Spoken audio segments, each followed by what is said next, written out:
Morning বন্ধুরা, কেমন আছো তোমরা? সবাই নিশ্চয়ই ভালো আছো, আমিও ভালো আছি। আর আজকে হলো বৃহস্পতিবার, এখন সকাল 7:30 বাজে। তো আজকে আমার শাশুড়ি মায়ের মৃত্যুবার্ষিকী, সেই জন্য বর্দার বাড়িতে ঠাকুরের অনুষ্ঠান হচ্ছে, ওখানেই এখন যাচ্ছি। দেরি হয়ে গেছে জানো তো। আর আসলে ঘরের কাজকর্মগুলো তো করতে হয়, ওই বাসি আসি কাজ করে স্নান সেরে ঠাকুর পুজো দিয়ে রেডি হলাম। তো ওখানে গিয়েও কাজ টাজ করতে হবে।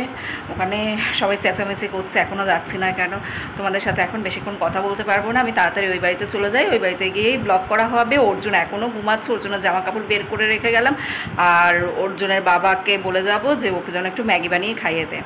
অর্জুনের বাবাও তো ওই বাড়িতে যাবে, ছেলেটা মনে হয় একাই ঘরে ঘুমাবে। যাই হোক, চলো যেতে যেতে কথা বলছি। না, যেতে যেতে কথা বলবো না, ওই বাড়িতে গিয়েই কথা বলবো। চলে আসলাম বড় ভাসুরের বাড়িতে, সোজা 3তলা ছাদে উঠে পড়লাম। এখানেই রান্নাবান্নার ব্যবস্থা হচ্ছে, আর এখানেই খাওয়া দাওয়ার ব্যবস্থা হবে। ঠাকুরমশাইতে রান্না শুরু করে দিয়েছে নাকি সেই ভোর 4টের থেকে। অনেকগুলো আইটেম রান্না করতে হবে তো, আর নিরামিষ সব রান্নাবান্না, এইসব রান্নাবান্না করতে কিন্তু একটু সময় বেশিই লাগে। ওই জন্যই সকাল সকাল তাড়াতাড়ি রান্না শুরু করেছে। রান্না হয়ে যাওয়ার পরে তোমাদেরকে দেখাবো আজকে কী কী রান্না হলো ঠাকুরের জন্য। একটা গ্যাস ওভেনে বেগুন ভাজা হচ্ছে দেখো, আরেকটা গ্যাস ওভেনে পাঁচমিশালি সবজি বসিয়েছে। ঠাকুরমশাইকে বলে দেওয়া হয়েছে 12টার মধ্যে ভোগ লাগানোর ব্যবস্থা করতে, খুব তাড়াতাড়ি যেন রান্না করা হয়। ঠাকুরের কাছে তো 12টার মধ্যে ভোগ দেওয়ার নিয়ম, তো ওই জন্যই সেটা বলা হয়েছে। তো 12টার বেশি বাজলেও অসুবিধা নেই। এই গামলার মধ্যে রয়েছে মোচা সেদ্ধ, তো সেচ দিয়ে এটাকে চটকে দিচ্ছে, কিন্তু এটা এখনও গরম রয়েছে, সেই জন্য সেচ দিয়ে একটু অসুবিধা হচ্ছিল। তাই বলছিল যে এটা এখনও গরম আছে, হাত দিয়ে ভালো করে চটকাতে পারছি না। উপরে তো এই সমস্ত কাজকর্ম চলছে, তো এখানে আমাকে আর প্রয়োজন নেই, এখানে অনেক লোকজন রয়েছে। তো সেই জন্য আমি নিচে চলে গেলাম। নিচে গিয়ে বড়দিকে জিজ্ঞেস করলাম যে কি করব। বড়দি আমাকে বলল বাদাম ভাজতে, এগুলো হলো কাঁচা বাদাম। বড়দিদের এই ঠাকুর ঘরে নিরামিষের গ্যাস ওভেন, বাসন কোসন, সিলিন্ডার সমস্ত কিছু রয়েছে। তো আমি এখন এখানে এই যে বসে বসে বাদাম ভাজা করছিলাম। অনেক দিন পর জানো তো বাদাম ভাজা করছিলাম। আমি তো বাড়িতে সব সময় ভাজা বাদাম কিনে আনি, তো এই বাড়িতে কিন্তু সবসময় দেখি কাঁচা বাদামটাই নিয়ে আসে। আমি যখন এই বাড়িতে ছিলাম 5 বছর, সেই সময়ও দেখতাম বাজার থেকে সবসময় কাঁচা বাদাম নিয়ে আসতো। এই বাড়িতে থাকতে বহুবার আমি এরকম কাঁচা বাদাম ভাজা করেছি, সেই কথাই মনে মনে ভাবছিলাম যে এই বাড়িতে এসে আবার আমি সেই কাঁচা বাদাম ভাজা করছি। আর এখানে দেখো রয়েছে মটর ডাল। তো মটর ডালটা যদি বড় গ্যাস ওভেনে সেদ্ধ বসানো হয় তাহলে বেশি সময় লাগবে। মটর ডাল সেদ্ধ হতে অনেক সময় লাগে, তো ওই জন্য মটর ডালটা প্রেসার কুকারে সেদ্ধ করে দিতে হবে, তাহলে ডাল রান্নাটা তাড়াতাড়ি হয়ে যাবে।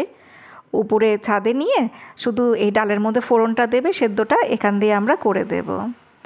তো 5-6 বার প্রেসার কুকারের মধ্যে ডালটা সেদ্ধ করতে হয়েছে।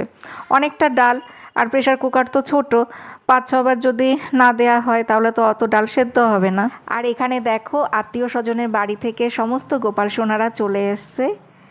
কালো রঙের ছোট্ট যে গোপাল ঠাকুরকে দেখতে পাচ্ছ, এই ঠাকুরটাকে দেখে আমার এত পছন্দ হয়েছিল।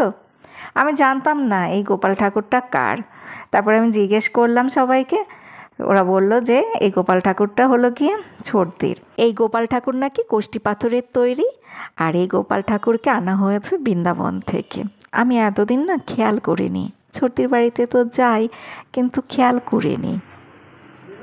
এই আমাদের আদি রাধা গোবিন্দ, গোপাল, গুরুদেব, এই ভক্তরা, এইটা আমার বউ, এইটা বড় বউ,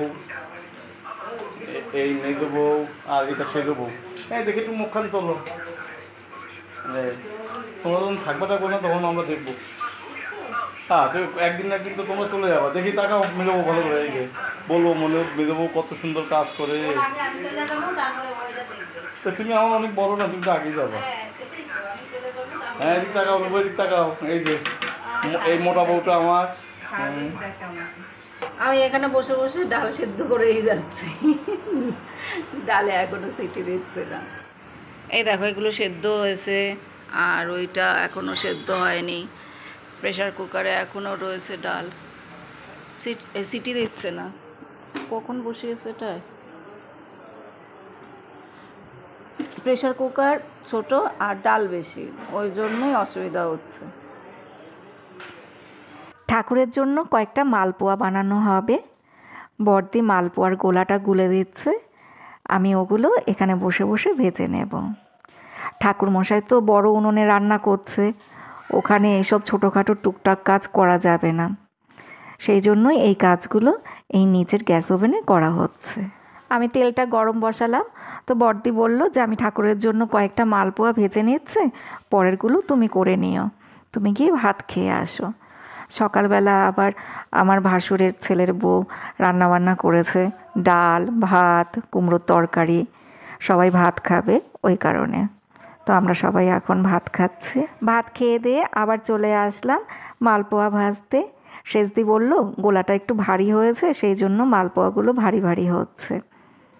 তো এর মধ্যে আবার শেষদি একটু জল দিয়ে ঠিকঠাক করে দিল। তারপর মালপোয়াগুলো ঠিকঠাক হয়েছে, পাতলা পাতলা হয়েছে, ভালো হয়েছিল পরের দিকের মালপোয়াগুলো। প্রথম দিকে না ভারী ভারী হচ্ছিল। শেষদি আমাকে বলছিল যে রূপা তুমি ওঠো, তুমি এতগুলো মালপোয়া ভাজতে পারবে না, আমাকে দাও আমি বসে ভাজি। আমি বললাম যে তুমি তো রোগা পাতলা আছো, তুমি উপর নিচ করতে পারো বারবার, আমি তো অতবার উপর নিচ করতে পারি না, হাঁপিয়ে যাই, আমি বসে বসে এই কাজগুলো করি।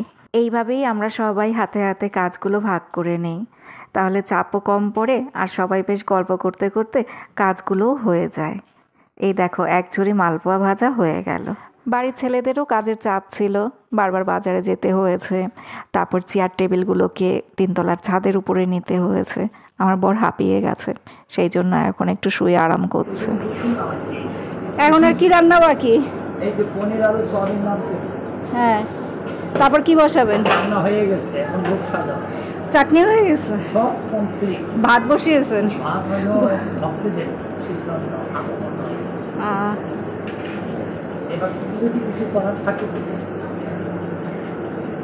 গোবিন্দভোগ চালের ভাত হয়ে গেছে, সিদ্ধ চালের ভাত বসিয়েছে। এখন 12টা বাজে, তো রান্নাবান্না কমপ্লিট। এবার ভোগ সাজিয়ে ঠাকুরের কাছে দেওয়া হবে। বাসনটা দাও না, ছোট লেবুটা কেটে রাখি। গন্ধরাজ লেবু আর এগুলো কাগজি লেবু। অনেকদিন পর কাগজি লেবু দেখলাম। আচ্ছা লেবু দেবো, একটা থালার মধ্যে লই পেবে না?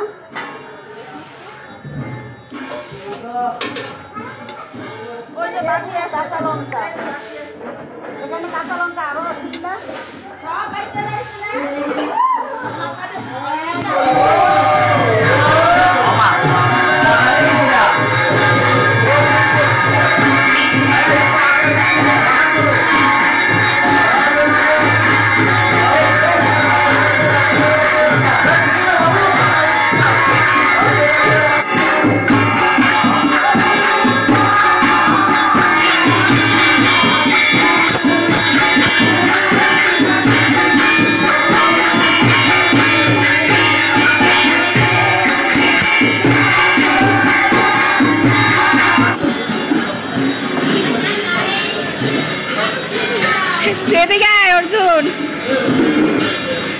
তোমাদেরকে এখন দেখিয়ে দেই ঠাকুরের জন্য কি কি রান্না হলো। এখানে রয়েছে 5 রকমের ভাজা, মটর ডাল রান্না করা হয়েছে চালতা দিয়ে, কচুর শাক রয়েছে, মোচার তরকারি, চাটনি, আর হলো গিয়ে পনির আলু সয়াবিন দিয়ে রান্না হয়েছে। এই পাশে রয়েছে 5 মিশালি সবজি, এই যে এটা হলো 5 মিশালি সবজি, আর এই হলো পায়েস। এছাড়া ঠাকুরের ভোগের জন্য তো গোবিন্দভোগ চালের ভাত করা হয়, তো সেটাও করা হয়েছে, আর সিদ্ধ চালেরও ভাত করা হয়েছে। এছাড়া আছে পাঁপড় ভাজা, রসগোল্লা, ফল প্রসাদ, তারপর মালপোয়াটাও সবার পাতে একটু একটু করে দেয়া হবে, ডালের বড়া করা হয়েছিল। মাথার ঘাম পায়ে ফেলে শেষ দিয়ে পাঁপড় ভেজেই যাচ্ছে, মাথার ঘাম পায়ে আর মেজদি ওদিকে ভাত রান্না করছে। এই যে ওই চালটা আবার বসাবে। এদিকে ভাইরা সবাই মিলে চেয়ার টেবিল গুলো ঠিক করছে। এই যে বর্দা সবাই চেয়ার টেবিল ঠিক করছে।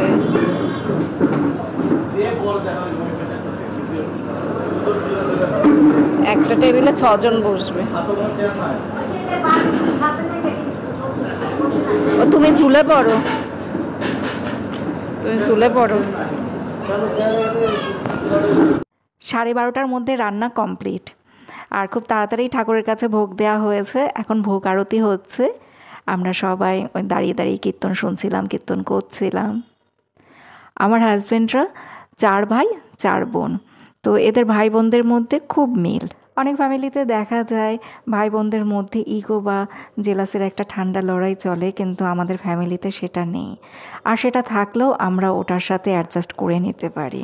গটিবাটি একসাথে থাকলে একটু আধটু টুংটাং শব্দ হবেই, সেটা নিয়ে ধরে বসে থাকলে তো হবে না। নিজেদের মধ্যে বন্ডিংটা সবসময় ঠিক রাখতে হবে। আমাদের ফ্যামিলির সবার মধ্যে ওই অ্যাডজাস্ট, কম্প্রোমাইজ এই ব্যাপারগুলো রয়েছে, যার জন্য আমরা সবাই যখন একসাথে হই তখন ওই ঝগড়া ঝাঁটি মনোমালিন্য ওইসবকে আমরা পাত্তা দেই না। ওই সমস্ত সব কিছু ভুলে আমরা সবাই মিলে একসাথে খুব আনন্দ করি, মজা করি। আজকে আমার স্বর্গীয় শাশুড়ি মা, শ্বশুর মশাই নিশ্চয়ই এই সমস্ত দেখে খুব খুশি হবে নূপুর থেকে, যে তার ছেলেরা, ছেলের বউরা, মেয়েরা, নাতিপুতিরা সবাই একসাথে আনন্দ মজা করছে। তাদের কাছে তো এটা অনেক বড় পাওনা। সব বাবা মায়েরাই চায় ভাই বোনদের মধ্যে সম্পর্ক ভালো থাকুক, যেটা এখনকার দিনে দুর্লভ। গতকাল কৃপা কলেজ থেকে বাড়িতে আসেনি, বাসাতে আমার বোনের বাড়িতে চলে গিয়েছিল। সকালবেলা সেখান থেকেই ওর কলেজে চলে যায়। দুপুরবেলা এইমাত্র কলেজ থেকে আসলো, ওর বাবা স্টেশন থেকে ওকে নিয়ে আসছে। ওরা সব ভাই বোনরা একসাথে খেতে বসেছে। এটা সেকেন্ড ব্যাচ চলছে, থার্ড ব্যাচে আমরা সবাই বসে পড়ব। আমি ওদের পাশে বসে রয়েছে, আমি আর দেওয়া থোয়া করিনি। এই যে আমার ভাসুররা, আমার জায়েরা, ওরা দেওয়া থোয়া করছিল। আমি না আবার অত ভালো দেওয়া থোয়া করতে পারি না। রেখা আমি আর উঠতে পারছি না, তুমি একটু জলটা ফেলে দাও। ও শর্টকাটে কাছাড়া। অনেক খাবার এক্সট্রা ছিল, প্রচুর লোকজনও হয়েছে, আবার খাবারও অনেক বেশি ছিল। তো ওগুলো সবার খাওয়া দাওয়া হয়ে যাওয়ার পরে আমরা সবাই ভাগাভাগি করে নিয়ে যাব বাড়িতে। আমি ভিডিও করছি, তুমি কতটা পায়েস নিয়েছো, তোমার সুগার, আর তুমি থালা করে পায়েস নিয়েছো। এরা সবাই তাই করে। আর সর্দিটা শেষ হয়ে গেছে। ওই যে বসে রয়েছে, দেখো তার থালায়ও পায়েস মিষ্টি সব আছে। এতে সবার সুগার, থালা ভর্তি পায়েস মিষ্টি নিয়ে বসে। একটা রসগোল্লা খেয়ে আবার আরেকটা রসগোল্লা চায়। ওই যে শেষদার থালায় অনেক কিছু একসাথে সব নিয়ে আছে।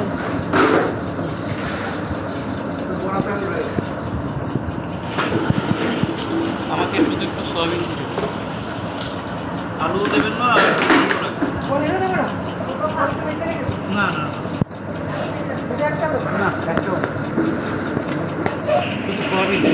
আমাদের সবার খাওয়া দাওয়া কমপ্লিট, আবার গোল বৈঠক বসেছে।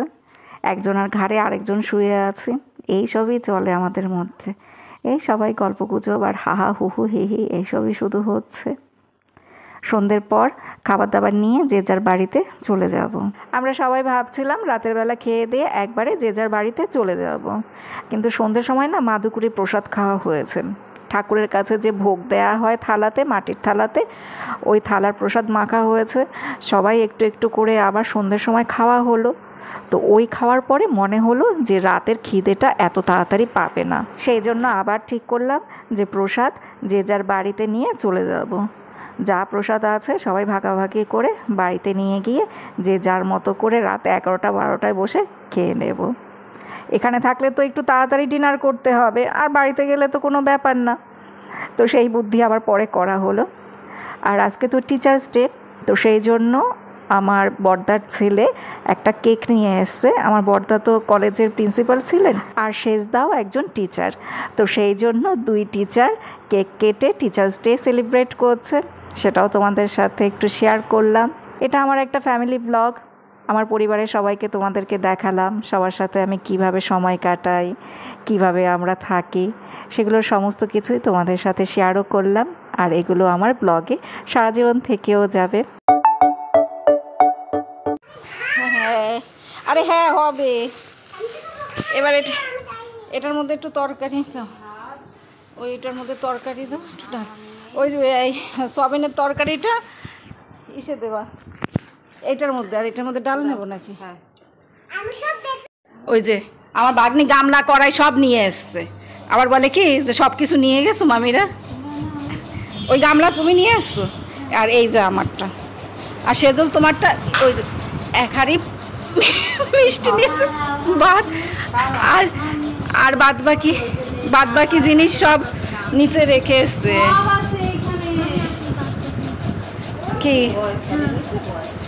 আমরা চলে যাচ্ছি, বলো গুড নাইট, টাটা, আমি এখন চলে যাচ্ছি, টাটা, তুমি যেও আমাদের বাড়ি। হ্যাঁ হ্যাঁ সব টিফিন বাটি নিলাম না এখন এটা যে ব্লগটা করছে এটা তার বাটি আর এটা আমার বাটি আর কোনটার ওয়েট বেশি হয়েছে? ওয়েট বেশি কোনটা? যেটার ওয়েট বেশি সেটা কোনটা? পার। হ্যাঁ যেটা কম, সেটা আমার। এইটা পুষু করা যাচ্ছে, আরে দাও করে যাবে ডালের বাটির ডাল আর সুরদি প্রত্যেক বছর উত্তম নিয়ে আসে, দুই হাতে দুইখানা ব্যাগ ধরিয়ে দেয় জিনিসপত্র নেওয়ার জন্য। হ্যাঁ, এই তো তুললাম তো, তুমি ব্যাগ আনো নাই দুইখানা? ব্যাগ আনো নাই? না বিয়েতে বেগান দে ও এই বছর ব্যাগ আনে নাই, দুইখানা বাজারে ব্যাগ ধরাই দেয়।